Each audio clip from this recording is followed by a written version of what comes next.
자, 그럼 지금 이제 국산 레저보트 제조사들도 좀 이제 늘었잖아요. 네. 그리고 실제로 이제 그 제품을 구매하는 사용자들도 이제 늘고 있는데, 실제로 국산 제품을 이용하는 그 소비자나 사용자가 늘고 있다고 느끼시나요? 저희 회사에서 제일 많이 팔리고 있는 게 36비트, 45비트 카타마란인데, 네. 이 제품 같은 경우 지금 그 부산의 수영만에 가시면 요트 투어 사업하는 그렇죠. 마리나 사업자들이 참 많이 있습니다. 네. 한 100여 군데가 있는데, 활발히 운영하는 배들이 한 40, 50척 정도 돼요. 네. 그래서 어떤 시간대별로 나갈 때 보면 어떨 때 보면 다 우리 배만 있어요. 그게 뭐냐면은 중고배로 하던 거를 우리 걸로 다 교체를 했습니다. 네. 이제 그것도 마찬가지로 어떤 정체성을 좀 그 투어에 맞게 디자인도 했고, 네. 그다음에 가격 포지션도 뭐 외국에서 들어온 새 제품 대비로 어차피 할 수는 없는 노릇이고, 외국 중고 제품 한 5에서 10년 정도 되는 제품 가격 정도로 선을 맞추고, 네. 이렇게 하니까 뭐 선호도가 확 오죠. 왜냐하면은 사용하는 사람들 입장에서는 메인터넌스가 되게 중요하기 때문에. 중요하죠. 네. 특히 영업을 하는 사람들은 더 그렇고요. 소비자들 입장에서 보면 제일 난감한 게 계류하는 문제하고 저 어떻게 관리하지 이런 그렇죠. 부분에서 국산이 주는 그 신뢰감이 있습니다. 네. 카타마란은 보통 사이즈가 아까 30피트, 총 40피트 이상급의 보트 사이즈를 가져가죠. 그런데 네. 이제 그 미국 시장의 어떤 그런 그 경쟁력, 또 경쟁 우위 측면에서 이제 28피트라는 작은 사이즈를 개발하셔서 이제 시장을 공략하고 계신 거고, 그리고 이제 요트 투어를 하는 상품이라면 많은 사람을 태워야 이제 거기도 수익성이 나니까요. 그 상품을 하는 분들이. 그런 측면에서 30에서 40피트 그 일반적인 사이즈를 원하는데, 그게 이제 굉장히 비싼 거잖아요. 사실 해외에서 네. 수입해오면. 그런 게 이제 국산으로 대체가 되고 있는 거죠. 네. 예, 이제 중고를 수입하느니 아니면 너무 비싼 제품을 수입을 하면 이제 사업성이 거의 똑같이 떨어지니까 이제 우리나라 사람들의 원하는 수요에 맞는 또 그런 제품의 옵션을 또 갖춘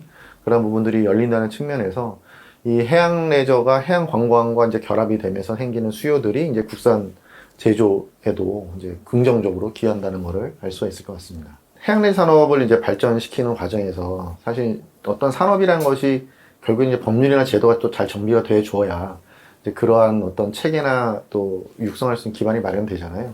그러면 실제 지금 현장에서 느끼실 때는 우리나라가 해양레저 관련된 그런 법이나 제도가 충분히 잘 정비되어 있다고 느끼시나요? 예를 들어서 마리나법 같은 경우는 참 잘 만들어진 것 같아요. 적정한 시기에. 네. 그게 있음으로써 지금의 어떤 요트 투어 사업도 크게 요트 스테이라는 이런 사업들이 크게 붐업이 된 측면도 있기 때문에 너무 뭐 안 돼 있다 그렇게는 보지는 않아요. 근데 이제 예를 들어서 등기가 안 되는 문제. 네네. 왜냐면은 지금 그 우리나라 관광진흥 자금들이 있는데 그게 되게 정책적으로 좋은 자금입니다. 네. 근데 거기에 해양레저가 들어갔어요. 네네. 그 전에 뭐 숙박업 있고 유람선업까지 있었는데 이제는 해양레저업도 관광사업으로 인정을 해주고 네. 관광진흥 자금을 통해서 배를 살 수 있게 네. 길은 열어놨는데 은행들하고 저희가 이렇게 컨택해서 우리한테 이제 배를 살려는 사람하고 연결을 해서 하면 처음에는 다 환영을 하는데 네. 딱 멈추게 되는 지점이 등기 안 돼요 이렇게 합니다. 그게 상당히 좀 큰 장벽인 것 같아요. 우리나라가 지금 수요 쪽에서 제일 문제가 파이낸싱이 안 되는 문제잖아요. 그렇죠. 네. 그게 저는 이제 그 등기 안 되는 문제하고 보험, 자차 보험이 확립이 네. 안 되는 거. 네. 이러다 보니까 뭐 리스 상품이나 렌탈 상품이 나올 수 있는 뭐 구조가 안 돼 있어요. 네. 그래서 이제 어떤 그런 측면에서 어떤 제도적인 좀 정비가 필요하다 좀 보죠. 네. 보트나 요트가 사실 이제 자동차하고 거의 똑같죠. 내가 이제 탈 것이고, 그리고 이제 그 장비의 구조도 뭐 엔진으로 있고, 뭐 차체처럼 선체도 있고 구조가 똑같은데, 그럼 자동차처럼 이런 아까 그 캐피탈이나 뭐 등기나 보험이나가 이제 구성이 되는 게 보통 이상적이죠. 예. 그렇게 관리가 되더라도 사실 크게 이제 무리가 없는데, 네네. 근데 이제 그렇게 바라보지 않는 시각들이 좀 있고, 또 이제 제도적으로 그렇게 필수로 또 요건이 되어 있지 않고, 또 그러다 보니까 그런 상품들이 또 만들어지지 않고, 그러니까 굉장히 좀 자산에 대한 보호나 자산 취득 과정에서의 그 좀 경감할 수 있는 방법이나 이런 것들이 굉장히 약한 상태죠, 지금. 네네. 예, 그러다 보니까 이제 그 구매할 때 선주들의 개인 신용으로 이제 구매를 해야 한다던가, 네. 아니면 진짜 현금 일시불을 주고 구매를 해야 된다던가 하는 게 있다 보니 이 판매가 촉진되기 위해서 풀어야 할 그런 좀 많은 과제 중에 하나인 것 같습니다. 자, 지금 이제 아까 그 금융상품 얘기하면서 이제 보험 얘기를 우리가 나눴는데요. 이제 사실 보험이 자산 가치를 보완해서 굉장히 중요한 문제이고, 이제 우리나라는 이제 종합보험이 소위 없죠. 이제 레저 전망에 대한. 근데 이제 수출을 하시니까 이제 미국은 그 보험이 있잖아요. 예, 그런 좀 차이점들이 많이 있죠.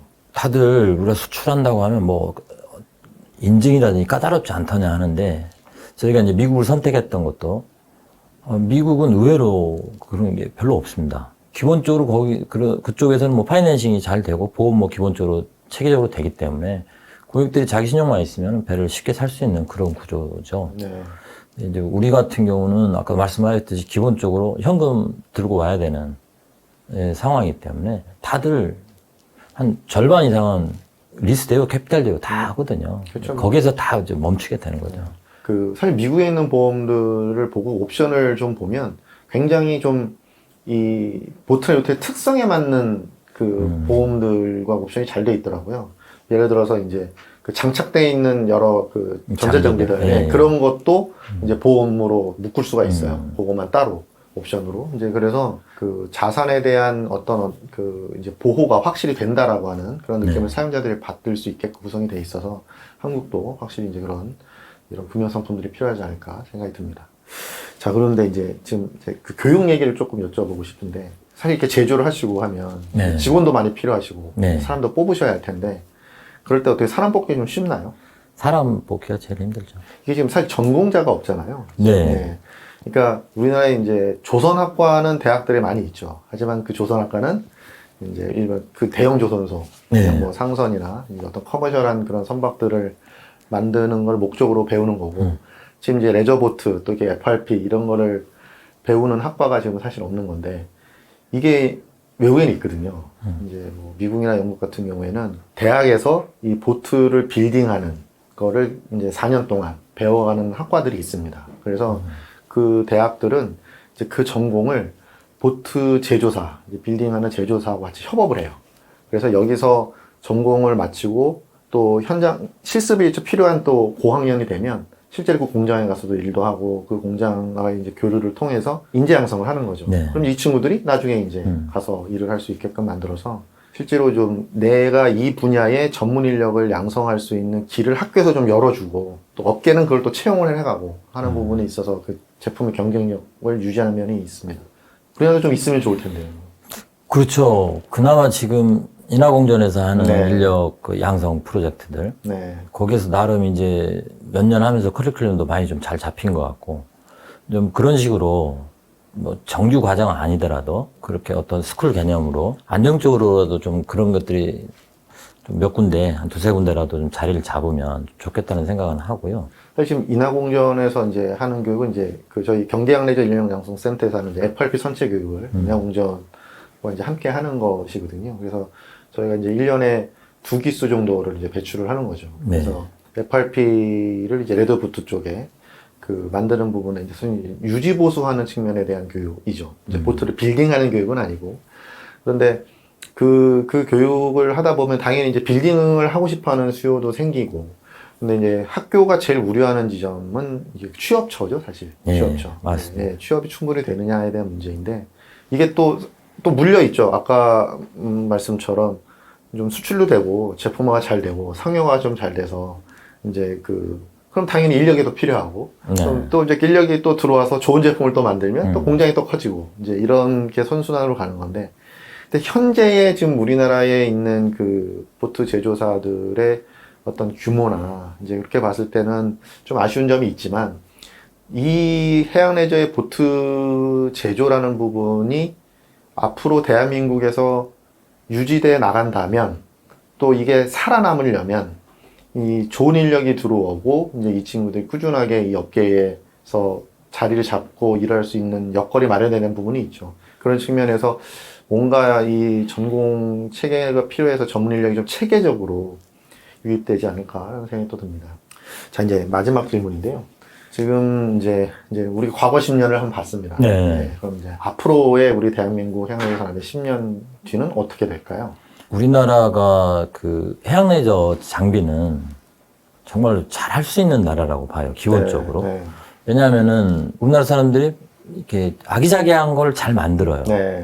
잘 만들고 또 대단히 창조적이고. 그렇죠. 그런 측면을 놓고 봤을 때 어떤 기반은 되게 잘 잡혀 있다. 어떤 수요적인 측면에서만 좀 뒷받침되면 네. 그러면 거기서 어느 정도 기반을 잡으면 수출 산업 쪽으로 나갈 수 있는 그렇게 되기 때문에 5년 안에 상당히 좀 국내 제조 기반들이 좀 잡힐 것 같아요. 네. 사실 요트 산업이 되게 높잖아요. 네. 우리 같은 카타마란도 있고 모노홀도 있고 모터보트도 있고 네. 또 이게 사이즈별로 또 다 좀 다르고 그렇죠. 예, 하기 때문에 그렇게 각 분야에서 두각을 나타내는 업체들이 많이 나올 거라고 봅니다. 네. 제가 초창기부터 경기국제보트쇼를 참여를 해왔는데 그 당시에 우리나라에 보트 제조사들이 있었습니다만 대부분 상용화를 하지 못한 기업들이 많이 있었습니다. 하지만 최근에 보트쇼에 참가하는 기업들은 이제 상용화에 성공을 하고 실제 제품을 판매하는 기업들입니다. 이런 제품들이 이제 수출을 하면서 우리나라의 해양레저 산업이 발전하고 있다는 것을 실제로 느끼고 있고 해외에서도 그렇게 바라보고 있습니다. 이 에스컴텍 같은 경우에는 제작뿐만 아니라 이제 수출까지 이어지는 어떤 고급화 제품을 생산하고 계시는 기업인데요. 앞으로 우리나라에 이러한 형태의 제품을 만드는 보트 제조사들이 많이 늘어났으면 하는 바람입니다. 네, 오늘 여러 가지 말씀 감사했습니다. 감사합니다. 지금까지 우리나라 해양레저 업계 전문가분들을 모시고 말씀을 나눠봤습니다. 사실 질문지를 작성하면서 공통된 질문들도 꽤 많이 있었는데요. 답변들은 굉장히 다양하지만 일관성 있게 나온 부분도 있는 것 같습니다. 우리나라 해양레저 산업에 대한 전망을 밝게 본다는 것, 하지만 문제도 많다는 것. 하지만 이 문제들이 분명히 우리가 해결하고 나갈 수 있는 그런 문제들이라 생각을 합니다.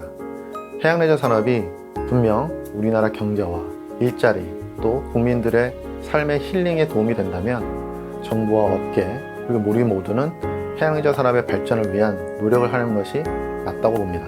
앞으로 발전하는 대한민국 미래의 해양레저 산업을 기대하며 해양레저 지식백과 마치도록 하겠습니다. 감사합니다.